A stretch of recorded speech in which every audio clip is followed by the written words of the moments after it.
Hello guys, ये video आप सभी के लिए इम्पॉर्टेंट है जिनका एग्ज़ाम जो है वो 30 नवंबर को होने वाला है। तो यहाँ पर मैंने आपके लिए कवर किए हैं वो हाई लेवल के एमसीक्यू क्वेश्चन जो कि आपको कहीं ना कहीं डिफ़िकल्टी क्रिएट करेंगे।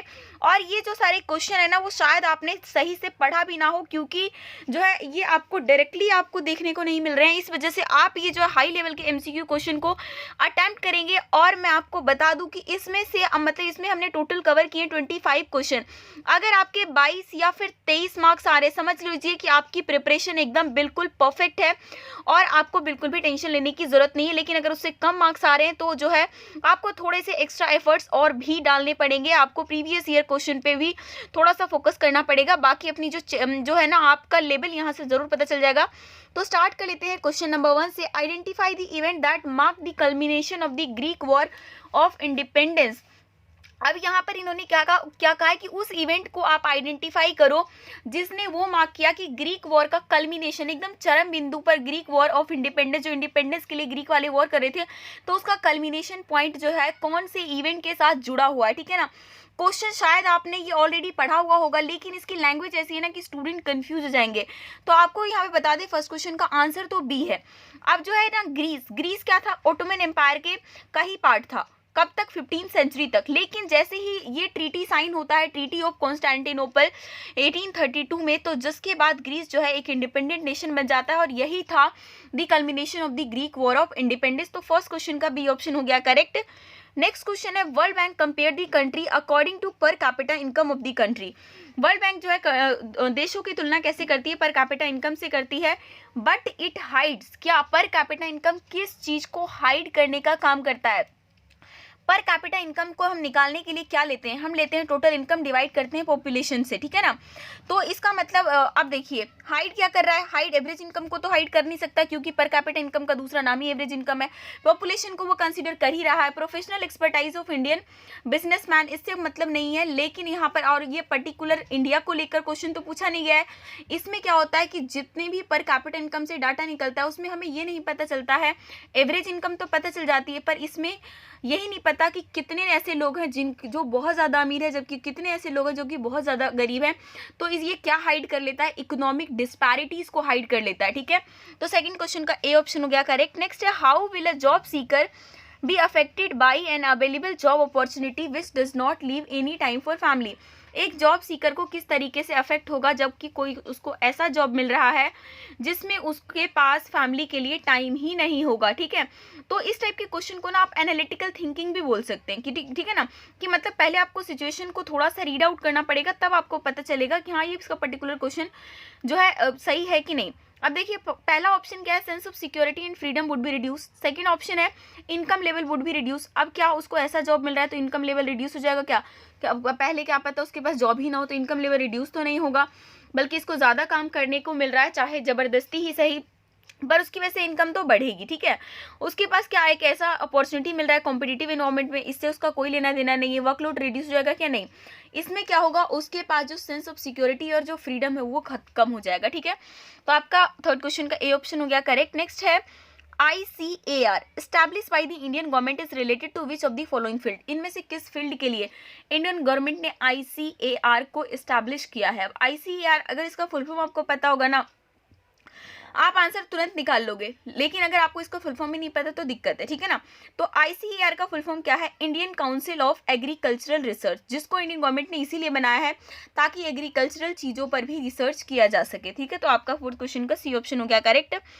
नेक्स्ट है, which of the following are the member of Zila Parishad. जिला परिषद के इनमें से कौन से मेंबर होते हैं? ऑप्शन देखोगे ना, स्पेशली जो शहर वाले लोग हैं उनको तो बिल्कुल बहुत ज़्यादा कन्फ्यूजन हो जाएगी।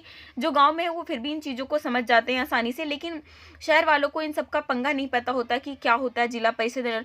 तो आपको बता दें कि जितने भी पंचायत समिति के मेंबर होते हैं, या फिर मंडल बोल सकते हो, पंचायत समिति या मंडल, डिस्ट्रिक्ट के अंदर जितने पंचायत समिति और मंडल हैं तो उसके मेंबर्स जो होते हैं वही जिला परिषद के मेंबर होते हैं। तो आपका डी ऑप्शन करेक्ट होगा। आप इनों में बिल्कुल भी कंफ्यूज नहीं होना है। ठीक है। अब नेक्स्ट क्वेश्चन है हमारा, What was the main reason behind establishment of Zollverein? Zollverein को establishment करने का main reason क्या था? अब ऑप्शन देखकर जो है ना आपको लगेगा सब कुछ तो हमने पढ़ा हुआ ही है और कंफ्यूजन क्रिएट होगी, लेकिन आपको कंफ्यूजन नहीं क्रिएट करना है। आपको पता होना चाहिए कि जोल्वेरिन क्यों आया था। ट्रेड टैरिफ्स को एबॉलिश करने के लिए आया था और साथ में उन्होंने करेंसी को भी 30 से कम करके 2 पे ला दिया था। ठीक है, तो ये जो है ट्रेड टैरिफ को एबॉलिश करने के लिए ये चीज़ आई थी। ठीक है, तो आपका डी ऑप्शन करेक्ट हो जाएगा। नेक्स्ट क्वेश्चन है the development goal of an urban unemployed youth. Development goal हर इंसान का अलग होता है। अब हमसे क्या पूछा है कि एक शहर का बेरोजगार युवा है उसका डेवलपमेंट गोल क्या होगा। ऑप्शन देख लेते हैं। Having his own personal house, having a permanent job, having a new course to study, having a computer at his home. वो बंदा बेरोजगार है तो उसके लिए डेवलपमेंट गोल क्या है कि उसको सबसे पहले तो एक परमानेंट जॉब मिले। बाकी सारी चीज़ें कोर्स करके वो क्या करेगा, वो बेचारे को काम चाहिए, कंप्यूटर लेके भी क्या कर लेगा, घर के बारे में वो बाद में सोचेगा। फिलहाल उसका डेवलपमेंट गोल क्या होगा, परमानेंट जॉब पाने का। नेक्स्ट क्वेश्चन है which organisation is responsible for the task of collection of data in all of the 3 sectors of the economy. हमारे इकोनॉमी के अंदर जो 3 सेक्टर्स है, primary sector, secondary sector, territory sector, तो इन सबों का ना जो है डाटा कलेक्शन करती है एक ऑर्गेनाइजेशन, उसका नाम बताना है। तो वो जो डाटा कलेक्शन करने का काम करती है वो करती है NSSO। NSSO का फुल फॉर्म आपका जो है नेशनल स्टैटिस्टिकल ऑफिस है, जो कि सारे जो है डाटा इकट्ठा करती है जितने भी सेक्टर हैं हमारे तीनों सेक्टर्स, ताकि उसको स्टडी किया जाए, उस पर रिसर्च किया जाए। ठीक है, तो वो जो ऑर्गेनाइजेशन है वो NSSO है। नेक्स्ट क्वेश्चन है the protest to demand that the use of English for official purpose continue turned violent in which of the following state. अब देखिए ये चीज़ तो मैंने आपको ऑलरेडी बताया हुआ है काफ़ी सारे मतलब जब हमारी वीडियो बनी थी इंपॉर्टेंट क्वेश्चन में। तो 1965 में जो है ना इंग्लिश को, पहले तो हमारे संविधान में इंग्लिश को ऑफिशियल लैंग्वेज माना गया था, 1965 के बाद इसे हटा दिया गया, फिर हिंदी को मान लिया गया। तो जितने भी नॉन हिंदी स्पीकिंग स्टेट्स थे ना, जो कि मतलब हिंदी नहीं बोलते थे, उन लोगों ने ये डिमांड रखा कि इंग्लिश को ही ऑफिशियल लैंग्वेज बनाया जाए और उसके लिए उन लोगों ने काफ़ी रायता किया। और अल्टीमेटली मतलब तमिलनाडु में तो ऐसी सिचुएशन हो गई कि वायलेंट सिचुएशन अराइज हो गई और इवन गवर्नमेंट को भी यहाँ मतलब कि इतना ज़्यादा वायलेंट हो गया कि गवर्नमेंट को इस बात के लिए राजी होना पड़ा कि आप हिंदी के साथ इंग्लिश को भी ऑफिशियल लैंग्वेज के रूप में इस्तेमाल कर सकते हैं। तो 9th क्वेश्चन का आपका सी ऑप्शन करेक्ट हो जाएगा। नेक्स्ट आइडेंटिफाई द टर्म को आपको आइडेंटिफाई करना है। It is the authority of a state to govern itself. मतलब एक अथॉरिटी, किसी भी स्टेट की एक ऐसी अथॉरिटी कि वो अपना जो है गवर्न खुद कर सके। ठीक है ना, वो चीज़, उस टर्म को हम क्या बोलते हैं, उस टर्म को बोला जाता है सोवरेनिटी, जिसको हिंदी में बोलते हैं प्रभुत्व, संपूर्ण प्रभुत्व। मतलब एक ऐसी कंट्री जो कि अपने मामले को खुद ही सॉल्व करने के मतलब कर सकती है। जैसे हमारी जो इंडिया है वो भी सोवरेन कंट्री है। तभी तो जब आर्टिकल 370 को लेकर पाकिस्तान ने कंप्लेन किया था इंटरनेशनल कोर्ट में, तो उन्होंने क्या कहा कि इंडिया एक सोवरेन कंट्री है, इसमें हम उस पर हस्तक्षेप नहीं कर सकते, क्योंकि उनके पास ये खुद की अथॉरिटी है कि वो किस तरीके से वो गवर्न करना चाहते हैं। ठीक है, तो आपका सी ऑप्शन हो जाएगा यहाँ पर correct. Next, which of the following types of government does Belgium have since 1993। 1993 से बेल्जियम में किस टाइप की गवर्नमेंट है। बेल्जियम में सबसे पहले किस टाइप की गवर्नमेंट थी, वहाँ पर जो है सबसे पहली थी आपकी यूनिटरी गवर्नमेंट। ठीक है ना, यूनिटरी गवर्नमेंट। फिर बाद में उन्होंने संविधान में संशोधन किया और फिर किस चीज़ को अपना लिया, फिर उन्होंने अपना लिया किसको, फेडरलिज्म को। तो बी ऑप्शन हो जाएगा करेक्ट। नेक्स्ट क्वेश्चन है हमारा विच of the following is the most appropriate definition of a utopian society. European society के लिए मोस्ट अप्रोप्रिएट डेफिनेशन है क्या। तो आपको बता दें कि जो है फ्रेडरिक सोरियू एक पेंटर मतलब कि एक आर्टिस्ट थे जिन्होंने कि अपनी पेंटिंग में इस तरीके से बनाई थी, मतलब एक ऐसी सोसाइटी जहाँ पर बड़े मतलब एक परफेक्ट क्वालिटी, एक ऐसी सोसाइटी जहाँ पर उनके सिटीजन को ना सब कुछ बहुत ही परफेक्ट मिलेगा। तो एक आइडियल सोसाइटी जिसको कभी भी अचीव नहीं किया जा सकता, वो था क्या, यूटोपियन सोसाइटी। ओके, तो डी ऑप्शन हो गया हमारा करेक्ट। नेक्स्ट क्वेश्चन है which of the following regions was the civil code applied to. Civil code जो नेपोलियन कोड आया था 1804 में 1804 में, वो किस वाले रीजन में अप्लाई हुआ करता था। ठीक है, ये हमसे क्वेश्चन में पूछा हुआ है। तो आपको बता दें, जब तक आप नहीं पढ़ोगे तो आप कंफ्यूजन में रहोगे कि क्या सारी यूरोप में था, फ्रांस में था, स्विट्जरलैंड में था, लेकिन ये था कहाँ, the regions under the French control. जहाँ पर ये फ्रेंच वालों ने कंट्रोल किया हुआ था वहीं पर ही ये सिविल कोड अप्लाई हुआ था। ओके, नेक्स्ट क्वेश्चन है which of the following group of countries collectively defeated Napoleon in 1814-15। Napoleon को हरा दिया था 1814-15 में कौन सी कंट्रियों ने मिलकर, ठीक है ना। तो आपको जो है ऑप्शन से देखना है। तो यहाँ पर आपको बता दें कि वो 3 कंट्री थी, ऑस्ट्रिया, प्रशिया, रशिया और ब्रिटेन। इन चारों की सेना ने इकट्ठे नेपोलियन की सेना को हरा दिया था और फिर उसको बाहर कर दिया था, उसका रास्ता हटा दिया था। तो 14 क्वेश्चन का सी ऑप्शन हो गया करेक्ट। नेक्स्ट क्वेश्चन है how BMI is calculated. BMI को किस तरीके से कैलकुलेट किया जाता है, बॉडी मास इंडेक्स, जो कि जिससे कि हमें हेल्थ स्टेटस पता चलता है। तो बॉडी मास इंडेक्स का अगर फॉर्मूला पता है तो आप इस क्वेश्चन का आंसर आसानी से निकाल सकते हो। इसका आंसर क्या है, dividing the weight of the person, जितना भी पर्सन का वेट होता है उसको रखते हैं ऊपर और नीचे उसके हाइट के स्क्वायर को रखा जाता है, तो उसी से हम निकाल लेते हैं बीएमआई। तो बी ऑप्शन हो जाएगा करेक्ट। नेक्स्ट क्वेश्चन है why do local people resist the construction of dams which stimulate development of the country. मतलब कि जब डैम्स का कंस्ट्रक्शन होता है ना तो लोकल लोग हमेशा उस चीज़ को रेसिस्ट करते हैं, जबकि डैम बनाने से क्या होता है, देश का विकास होता है, लेकिन फिर भी उन लोग रेसिस्ट क्यों करते हैं, उसके पीछे का रीज़न क्या है। उसके पीछे का रीज़न ये है कि जो है ना उनके आसपास का एरिया, उनका खेत होता है या कुछ लोग वहाँ पे रहते भी हैं लोकल लोग, तो उनको क्या करना पड़ेगा, उनको अपने घर से डिस्प्लेस होना पड़ेगा, जिस वजह से वो उसको रेसिस्ट करते हैं। तो 16 का ए ऑप्शन हो गया करेक्ट। नेक्स्ट क्वेश्चन है identify the type of resources mentioned in the statement given. इस स्टेटमेंट में दिया हुआ है, आपको बताना है कि वो किस टाइप का रिसोर्सेज है। Solar energy in Gujarat is an example of, Gujarat के अंदर जो सोलर एनर्जी है वो किस टाइप के रिसोर्सेज का एग्जाम्पल है। तो आपको बता दें कि जो गुजरात में सोलर एनर्जी है वो हमारा क्या है, एक पोटेंशियल रिसोर्सेज है, ठीक है ना। पोटेंशियल रिसोर्सेज वो रिसोर्सेज जिसको कि मतलब हमने अभी पूरी तरीके से इस्तेमाल नहीं किया है, लेकिन फ्यूचर में हमें जब भी चाहिए होगा हम इसको आसानी से जो है हम इसको इस्तेमाल कर लेंगे। तो ए ऑप्शन हो गया इसका करेक्ट। नेक्स्ट है which of the following statements hold true for the cotton crop. Cotton के क्रॉप के लिए, मतलब कॉटन कपास या की खेती के लिए कौन सा स्टेटमेंट बिल्कुल ट्रू है। ओके, ये हमसे क्वेश्चन में पूछा हुआ है। The crop grow well in drier parts of Deccan plateau, it requires low temperature and high rainfall, it is a rabi crop, it requires no sunlight for its growth. तो आपको बता दें कॉटन क्रॉप के लिए सिर्फ और सिर्फ एक ही स्टेटमेंट इन्होंने सही दिया है कि इस क्रॉप को जो है ना एक ड्रायर पार्ट जो कि हमारे डेक्कन प्लेट्यू में है वहीं पर ग्रो अच्छे से करवाया जा सकता है। बाकी सारा स्टेटमेंट इन्होंने गलत दिया है। जो बोला इन्होंने कि लो टेम्परेचर नहीं बल्कि कॉटन के लिए हाई टेम्परेचर चाहिए होता है, ठीक है, और रेनफॉल हाई नहीं बल्कि लाइट रेनफॉल, मतलब कम रेनफॉल चाहिए होता है। रबी क्रॉप कॉटन है नहीं, कॉटन है हमारा खरीफ क्रॉप।